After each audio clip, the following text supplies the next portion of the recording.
I will not take much time for introductions so that I can save some time because I have only 15 minutes. Thank you, Dr. Yadav. You pose a very nice question that, what are the constraints in sorghum for increasing the productivity? Sorghum has two very contrasting situations where the crop is grown in a rainy season, post-rainy season, and also in summer season, of course, a bit. So while rainy season, the area is coming down, but the productivity is going up. That's also one reason why area is coming down in sorghum. The hybrid adoption is very, very high, so everything is rosy. But the biggest chunk of sorghum is grown in the post-rainy season where everything is a constraint. So to address that constraint, actually, we have brought about a kind of technological advancement and dissemination of those technologies, and an innovative seed consortium, wherein actually we can increase tremendously our seed production ability and commercialization so that the seed replacement ratio in India goes up. So that is a typical kind of a case study I'm going to present you this evening. So just those of you who are not very familiar with post-rainy sorghum, this is nothing but rabi sorghum, typically. And what is the importance of it in the country, and what are the major constraints, and what's the progress actually to address those constraints, particularly the biophysical constraints. And thereon, then what's the status of product development and dissemination, and what are the lessons learned in the process? Where did we reach? And how seed is a constraint in the system, and what's the mechanism, ways and means actually we can increase the production and dissemination. Then how best we can sustain whatever is achieved. So that is, in principle, the contents in this presentation. Post-rainy sorghum is grown on more than 4 million hectares in India. Very typical adaptation, because nowhere in the world you can see such a large area in the post-rainy season. But that's very critical to some states of India, may not be pan-Indian presence, but for Maharashtra and northern Karnataka, it's the lifeline actually. And parts of Telangana and Andhra Pradesh, it is grown. Where the monsoon, it is grown after cessation of rain, so purely on residual moisture in the black soils. So there's no other crop actually which can come up under such situations. So the crop is invariably affected by the terminal drought, and the productivity is very low. And the quality you get from post-rainy sorghum is very, very good, the grain or stover. So there is a stringent preference by the farmers and market. So to meet all these constraints and also market preferences, the breeding is a real challenging task in post-rainy sorghum, and you get only one cycle per year. So it's a real kind of very challenging time for any plant breeder to work with. Okay. So when we looked at the adoption rates of various crops, particularly sorghum in different countries, a very contrasting situation in India, where in the rainy season, seed hybrid adoption rate is more than 90%. In states like Maharashtra, more than 95% actually. But if you see the post-rainy sorghum, it is 20 or even less than 20. So that's a kind of too wide disparities in the system. This is because of the kind of product you have, the kind of constraints you have, and also the farmer's preference. These are the three things that decide this adoption rates here. And also the requirements of farmers are different. As I mentioned, there are higher quality grain and stover, higher keeping quality. The stover quality, digestibility should be very high, drought tolerance, shoot fly tolerance, so many constraints in the post-rainy sorghum. So this is what actually bringing down the overall sorghum productivity. The rabi sorghum productivity is quite low, maybe 0.7 or 0.75 tons. Whereas kharif sorghum, that is rainy sorghum productivity, is 1.2 tons, which is higher than many of the rain-fed crops. But overall, when you see sorghum as one unit, the productivity is coming down. So these are certain research progresses, which I will not be dealing much because to save some time. There is good advancement in terms of like understanding the genetic mechanisms behind various systems, various constraints, and how to address them. Particularly, one of the major constraints in post-rainy sorghum is very narrow genetic base. If you have seen the cultivars, actually even the breeder who developed them cannot really distinguish. They all look quite alike. The reason being, actually, they're all selections or reselections within the land races which are adapted to the local parts of Maharashtra or Karnataka. That's why they all look alike. So when we made a genetic diversity assessment, actually how they perform, almost all the released Rabi sorghum cultivars and all land races, they are falling into one cluster.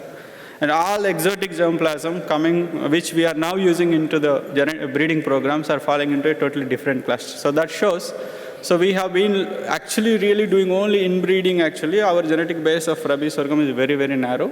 There is a greater need to pump larger variability by using sources from different countries. So that we started a few years ago. Now we brought lines from Ethiopia, Yemen, and also parts of India, but not in Maharashtra, Karnataka, but other parts with similar grain characteristics, and also from Cameroon. So we brought a good number of lines, and now making large number of crosses and diversifying the genetic base of post-rainy sorghum so that you can get excellent segregants with farmers and market preferred quality. And also one challenge in post-rainy sorghum is the day length decreases. So that means the genotypes which can sensitize that and respond to that, and which can take advantage of the situation and comes to flowering, will actually produce more grains. So this is one factor, again, very challenging for improvement, but still we found there are good differences in the genetic variation in the genotypes for this trait, and we are using photoperiod sensitive genotypes for improving the post-rainy sorghum materials. And cold is another very challenging situation. Actually, in last week of December and early January, that's the time actually post-rainy sorghum comes to flowering. But at that time, actually, the temperatures can go down to as low as less than 8 degrees also in some parts of Maharashtra and Karnataka, particularly Maharashtra. So only those genotypes actually which can maintain the pollen production ability even under such low temperatures can only give good seed set and good seed yield. So those again we found in the controlled conditions, we found that yes, there is good variability in the Rabi sorghum material for cold or reproductive period cold tolerance, and we are bringing that variability into the breeding programs now. This is again same case. You can see the top right hand side panicle. If you keep a panicle exposed to the normal temperatures, that's a kind of seed setting. But if you reduce the minimum temperatures to, let's say, less than 10 degrees, 5 degrees, like that, the seed set percentage goes down drastically. So that trait we need to exploit. The ones possessing high seed set percentage, we should use more in the breeding programs. So some new varieties have been already developed by Indian National Program, and also some of them, of course, are also in partnership with ICRISAT. Some recently developed breeding materials, which whenever we develop any material, first we share with the Indian National Program here, because Rabi is a very, very important segment. There are good number of sorghum varieties which are giving much higher yield than the most popular cultivar, that is Maldandi, people call it M35-1, which are quality-wise slightly better than Maldandi, but yield-wise even 30 to 40% higher yielding than Maldandi. Similarly, we showed for the first time that you can develop very good hybrids in post-rainy sorghum, again with good quality, what is liked by the market and farmers, but at the same time have at least 20 to 25% yield heterosis over the best open pollinated variety, that is M35-1. Okay. So while we are doing all this exercise in the on-station experiments, we worked with a large number of farmers, particularly in Maharashtra state, with the funding support by the Bill and Melinda Gates Foundation under a project called HOPE. So in the last 5 years, we worked with more than 40,000 farmers by now.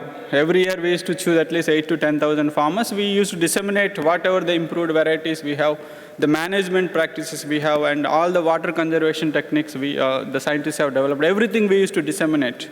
And by end of the project, actually, after 5-6 years, now there is a visible change in the way the post-rainy sorghum is cultivated in Maharashtra. That is, the production of the grain yield has been increased by almost 40%. The stover yield has been increased by more than 30% actually in almost more than 40,000 farmers' fields. And this knowledge is now disseminated to more than 300,000, that is 3 lakh farmers in Maharashtra state.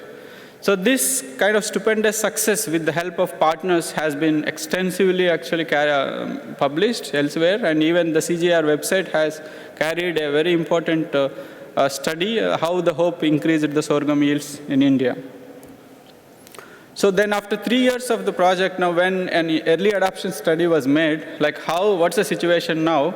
There is still increased productivity. That's up to almost 35%. The yield gap, in the morning there was a presentation, how the yield gaps are there, on-station and on-farm yield gaps in various countries. So that's a real challenge in post-rainy sorghum also. So this effort actually, the technology product development dissemination efforts have reduced the yield gaps by 25 to 35%. The most importantly, the income enhanced by 33 to 44%. This is one significant contribution we made over years. For every one farmer we work directly, 5 to 6 non-HOPE farmers, means non-project farmers also benefited because these are all OPVs. The seed is shared from one person to the other, friends to relatives and all. And even the management technologies are disseminated en masse, so many people got benefited in the process. But the big chunk of partners, not only the national program and all, but the Department of Agriculture, Mahabi, Seed Certificate, many people have played a role in this exercise. So when we have done, we noticed that, as mentioned in the past by past speakers also, the seed was coming as a most important constraint because why people are using old obsolete varieties? They are not getting any better varieties than whatever they have. Or whether if they get also, they are not very happy with their performance. So that was the kind of situation. So in this entire effort, what we tried to do is, what we did is actually we changed the way the seed is available. Like we made them to produce their own seed. We supplied the improved varieties seed to them, and we taught them how to produce their own seed and disseminate themselves. So within no time, actually, the seed reached many people now. At least in 3 to 5 lakh farmers now grow improved varieties in Maharashtra since the time we started. So this is one of the important reality picture came out when we made this survey after HOPE, that still actually, even up to 2010, even 5 years ago, the seed replacement ratio was still the challenge, only around 17%. That means 80% farmers saved seed is still being used in these areas. That's why the productivity is low. Even the institutional seed producers are not producing much. If at all they are producing, again, they are producing only M35-1, which is a very old variety. And the private sector actually has a very interesting role, which nobody has recognized. In fact, we used to think that private sector is not interested in multiplying the OPVs, but a substantial amount of Rabi sorghum seed is marketed by the private sector also. By seeing all this, then we come out with an innovative seed consortium wherein we brought all the institutions together, both the public and private sector institutions. One gentleman, actually, he's sitting here, actually, Mr. Jayant Deshmukh, right?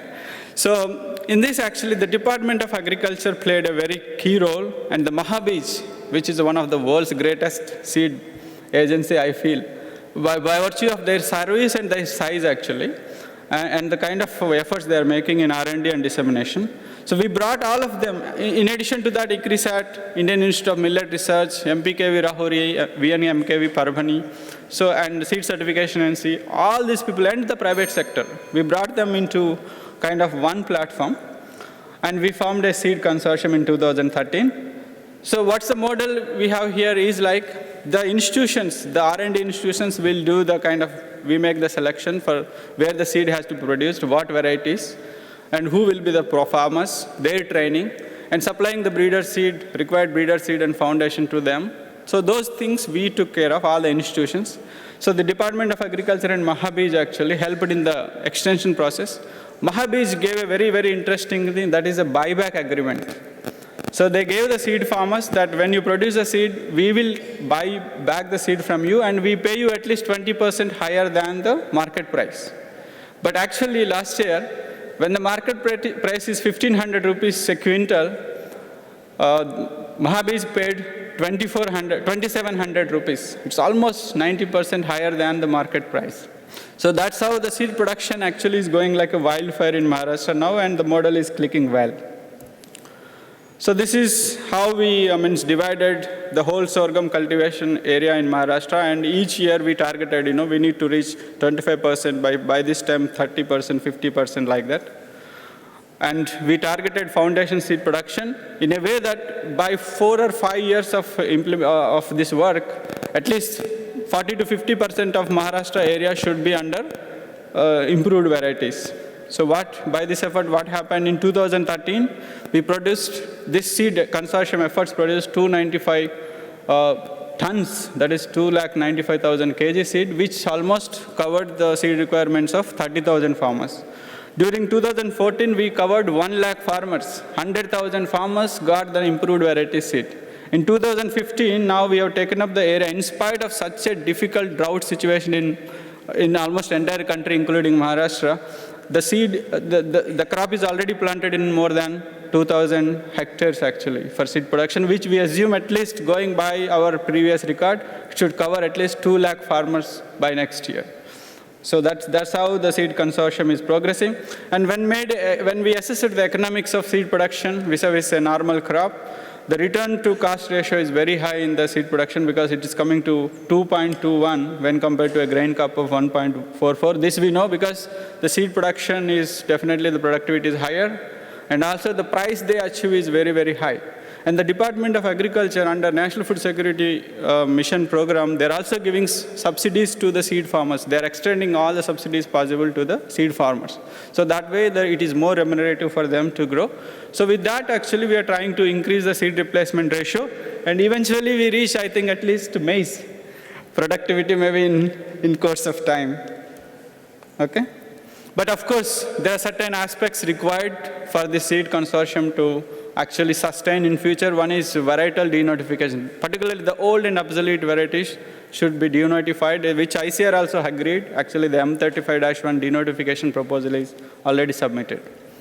So of course, SSR need to be increased. And of course, targeting actually, the kind of product you give should be very, very specific to the targeted area. That is one fundamental. For example, whole of Maharashtra is, one variety is not suitable there. You need to see the soil depth there. Everything is more or less black soil, but soil depth is there is a lot of difference. So medium, deep, shallow soils like that. So there are genotypes specific to those kind of ecologies. So we need to only promote them in the seed production also. Of course, mechanization is very critical in seed production and also in overall crop production. So mechanical harvester is something we are working in this project. And also seed storage. In the morning also we have seen if temperature is not good or moisture, particularly the relative humidity, play a very critical role in seed germination. So you need to have very, very good proper storage facilities like triple plastic bags. So those kind of means we have encouraged already. People are using them in Maharashtra. And introduction of hybrids, of course. That's why once the hybrids are there and they are accepted by farmers, private sector is indeed will be very happy to take them up. We have already developed certain hybrids and parents. We organized a field day in early this year, January this year, and we showcased to most of the private seed companies, which they are quite convinced, and hopefully in next few years, people will have products in the market. And of course, policy and funding support frame is very, very critical. And the big thing is when you plan such a massive seed production programs, very unusual things happen. For example, you see the kind of snow you are seeing here. This is not a Kashmir actually, this is Maharashtra. It was affected by the hailstorm during early 2014. You can see the seed crop down, it is a totally lodged. Very excellent crop actually, each panicle was so big, but it was all lodged but still, in spite of those constraints, if all the institutions, if we have a real common program and if we work together, we can really make a difference in the lives of people.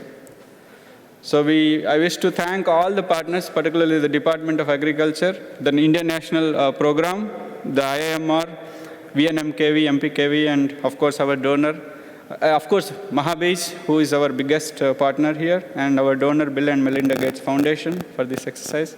And thanks for the organizers for giving this opportunity to share these results with you. Thank you very much.